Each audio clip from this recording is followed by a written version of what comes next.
vídeo te voy a contar todo lo que tienes que saber para iniciarte en el mundo de la fuerza máxima. Si alguna vez has querido ser fuerte, de verdad, este es tu vídeo. Vamos con ello. En primer lugar, si queremos hablar de fuerza máxima y de verdad queremos ser fuertes, tenemos que saber cómo se cuantifica esta fuerza máxima. Para ello, tenemos que saber exactamente cómo tenemos que calcular el 1RM. En este vídeo de aquí os enseño perfectamente cómo se debe calcular el 1RM, es decir, la repetición máxima. Simplemente pincháis, le echáis un ojo y podéis aprender cómo se hace esto perfectamente. Si al cabo de un tiempo, tras el entrenamiento de fuerza máxima, nosotros somos capaces de superar este 1RM o somos capaces de hacer más repeticiones con este 1RM, en definitiva seremos más fuertes que al comienzo. Por lo tanto, hemos cumplido en parte nuestro objetivo. En esta primera parte os voy a decir cuáles son los métodos fundamentales para poder entrenar la fuerza. Tengo que comentar que el entrenamiento de la fuerza es realmente complicado. Hay muchísimos autores y sobre todo hay muchísimas teorías. Por lo tanto, para ello he seleccionado los autores más representativos, he analizado sus teorías y de alguna forma he sacado conclusiones comparándolas entre todos para que sepamos cómo tenemos que entrenar la fuerza máxima. En primer lugar, Tadioski en 1995 estableció que había tres formas bastante óptimas para entrenar la fuerza. En primer lugar, el método de esfuerzos máximos, que consiste en seleccionar un porcentaje del 1RM bastante alto y realizar repeticiones máximas con este. En segundo lugar, el método de esfuerzos repetidos, que consiste en seleccionar un porcentaje de nuestro 1RM bastante bajo, es decir, submáximo, y realizar repeticiones hasta la fatiga. Y por último, el método de esfuerzos dinámicos, que consiste en seleccionar un porcentaje del 1RM bastante bajo, pero realizar las repeticiones a la máxima velocidad. Partiendo de las ideas de Tadioski, dos autores que son muy representativos y son fundamentales son González Vadillo y Gorostiaga. Estos establecen que hay varios métodos para el entrenamiento óptimo de la fuerza. Después los explicaré de forma más continuada y un poquito más densa, pero para que nos hagamos una idea vamos con ello.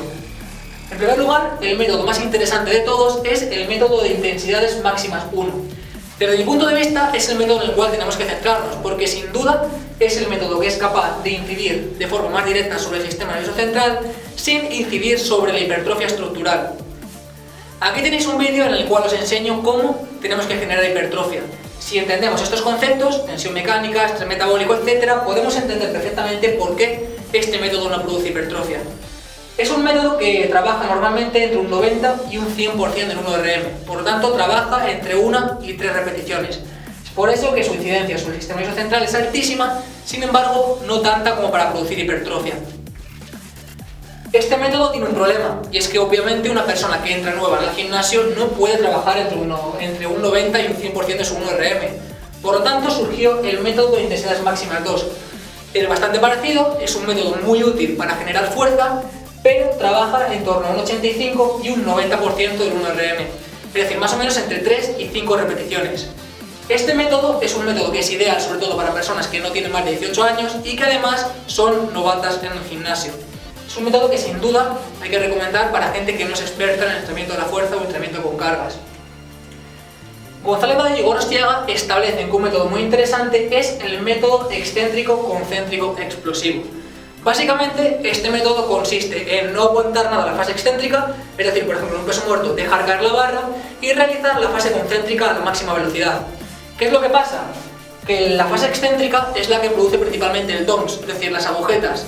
Entonces, si nosotros no incidimos nunca sobre la fase excéntrica, lo que va a suceder es que vamos a poder entrenar más veces a la semana, porque las agujetas van a ser menores o van a ser nulas. Por lo tanto, más frecuencia en la semana implicaría más automatización de la técnica, implicaría hacer el ejercicio más veces.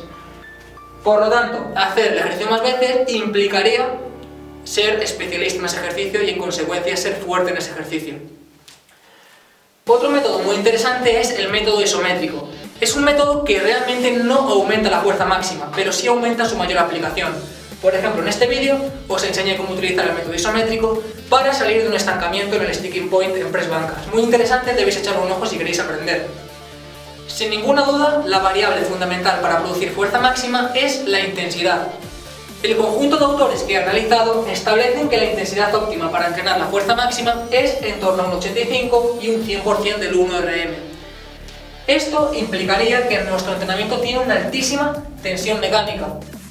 Pero como todos sabemos, la intensidad y el volumen están inversamente relacionados. Eso quiere decir que una intensidad del 100% no puedo mantenerla durante un largo periodo de tiempo, es fisiológicamente imposible. Es por ello que si tenemos una tensión mecánica muy elevada, el estrés metabólico va a ser bastante bajo, porque no podemos mantener esta tensión durante un largo periodo de tiempo. Y esta es la explicación por la cual la fuerza máxima no produce tanta hipertrofia. Ahora bien, si nosotros conseguimos mantener esta tensión mecánica y a la vez poco a poco conseguimos aumentar el volumen de entrenamiento, ¿esto produciría hipertrofia? La respuesta es sí. Otra cosa es hablar de los procesos óptimos para conseguir hipertrofia, pero esto produciría hipertrofia. No podemos decir que este entrenamiento de fuerza máxima no va a producir hipertrofia. Según González Badillo y Gorostiaga, el método de intensidades máximas 1 establecería un porcentaje de 1RM entre el 90 y el 100%. Es decir, incidiría muchísimo sobre el sistema nervioso central, pero menos sobre la hipertrofia estructural. Porque, como he dicho, la tensión mecánica va a ser altísima, pero cuanto más alta es la tensión mecánica, menos va a ser el estrés metabólico.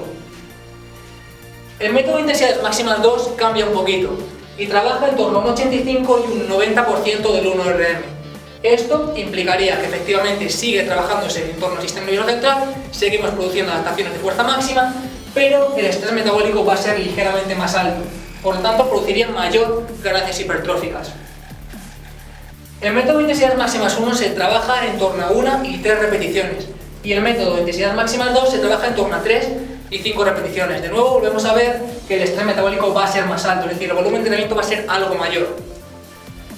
Según González Badillo y Gorostiaga, el método perfecto para el entrenamiento de isometría por contrastes, es decir, el que yo expliqué en este vídeo, es trabajar en torno al 60% del 1RM. Sería realizar repeticiones dinámicas, parar en el punto de estancamiento y seguir realizando repeticiones dinámicas. Esto sería el método isométrico por contrastes. Respecto al volumen de entrenamiento pasa una cosa muy curiosa, y es que se tiende a pensar de manera errónea que es muy importante para el desarrollo de la fuerza máxima el tiempo bajo tensión. Es decir, que se tiende a pensar que para conseguir fuerza máxima tenemos que trabajar y llevar los músculos hacia la fatiga. Bien, esto es un error muy común y que ante todo tenemos que evitar. Si queremos conseguir fuerza máxima, principalmente tenemos que tener muy en cuenta los factores neurales. Para tener muy en cuenta los factores neurales, indiscutiblemente el volumen de entrenamiento tiene que ser bajo, es decir, no se tiene que producir fatiga muscular. González Badillo y Gorostiaga establecen que para el método de intensidades máximas 1 se tiene que trabajar entre 1 y 3 repeticiones y entre 4 y 8 series. También establecen que para el método de intensidades máximas 2 se tiene que trabajar entre 3 y 5 repeticiones y entre 4 y 5 series. Por último, estos mismos autores establecen que para el método de isometría por contrastes es interesante trabajar entre 4 y 6 repeticiones y entre 4 y 6 series. Respecto a la velocidad, todos los autores coinciden. La velocidad a la que se mueve la barra siempre tiene que ser máxima. Obviamente, cuando trabajamos con cargas muy cercanas al 1RM, la velocidad de ejecución va a ser bastante lenta, pero eso no quiere decir que nosotros no pretendamos mover la barra a la máxima velocidad. Nuestra intención tiene que ser siempre realizar el gesto lo más explosivamente posible. Así se trabaja la fuerza máxima. ¿Cuánto tenemos que descansar entre cada una de las series y entre cada uno de los ejercicios? Bien, numerosos estudios han demostrado que los depósitos de ATP y fosfocreatina se recuperan por completo tras un ejercicio extenuante con cargas antes de 5 minutos. Por lo tanto, los autores que hasta ahora venimos analizando, como son González Badillo y Gorostiaga, establecen que para cada uno de los métodos, es decir, intensidades máximas 1, intensidades máximas 2, isométrico por contrastes, etc., tenemos que usar en todos ellos descansos de entre 3 y 5 minutos. Esto nos proporcionaría la capacidad suficiente para seguir ejerciendo tensión mecánica y la capacidad suficiente para seguir trabajando los factores neurales, que es fundamental para el desarrollo de la fuerza máxima. Respecto a la duración óptima para el entrenamiento de la fuerza máxima, no hay establecido un tiempo óptimo para este tipo de entrenamiento. Ahora bien, si sumamos el calentamiento, la vuelta a la calma, el tiempo de descanso entre series de ejercicios, tiempo de ejecución, etc., aproximadamente nos va a salir un resultado de más de 90 minutos. Como digo, esto es muy relativo, va a depender del número de series, del número de ejercicios, etc. Por lo tanto, no hay una duración óptima para este tipo de entrenamiento. Respecto al tipo de ejercicios y su organización para el entrenamiento de la fuerza máxima, todos los autores coinciden.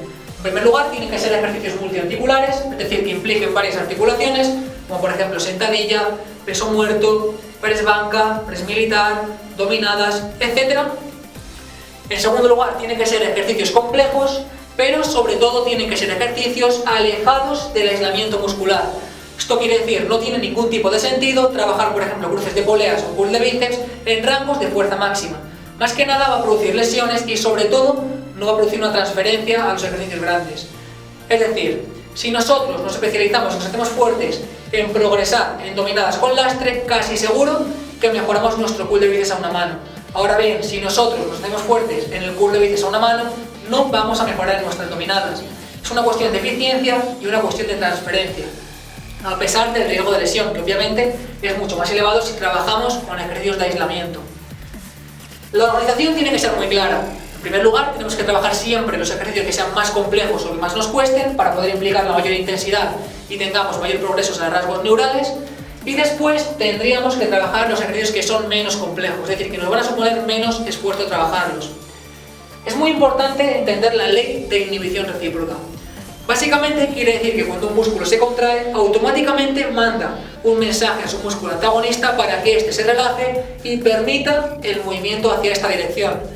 Esto es muy interesante, porque si nosotros organizamos la rutina de tal manera que tengamos un músculo o un ejercicio que trabaje agonistas y un ejercicio que trabaje antagonistas, se va a producir una inhibición y vamos a poder levantar más peso. Por ejemplo, un ejemplo muy claro y muy visual es trabajar peso muerto, que produce contracción isométrica en la espalda, y seguido trabajar press banca, que trabaja los músculos de la cadena contraria. ¿Piensas que sin más, de un día para otro, vas a subir a tu 1RM 15 kilos? Estás muy equivocado. Si de verdad quieres progresar en fuerza, necesitas seguir una progresión de cargas específica y sobre todo que entiendas y puedas cumplir. ¿Estás buscando una receta? Lo siento mucho, no las hay. Hablaré de ello en los siguientes vídeos sobre planificación del entrenamiento. Ahora bien, cada persona tiene que seguir una progresión específica y cada persona tiene que atender a factores individuales para esta progresión. Por lo tanto, no tiene ningún sentido ni que tú sigas mi progresión de cargas ni que yo siga la tuya. Respecto a cuántos días tenemos que entrenar para mejorar en nuestra fuerza máxima, es un tema muy relativo. Principalmente va a depender del volumen total de entrenamiento en cada sesión, de la intensidad que apliquemos en cada sesión, del conjunto de ejercicios y su complejidad, de la importancia que le demos a la fase excéntrica, que como recordaréis implica el DOM, es decir, agujetas. Y en definitiva va a depender de muchísimos factores. Ahora bien, mi experiencia como levantador me ha indicado que la clave para progresar en fuerza es utilizar la máxima frecuencia admitida. Eso quiere decir que cuanta más frecuencia admitimos en nuestro entrenamiento, más veces podemos trabajar este mismo ejercicio.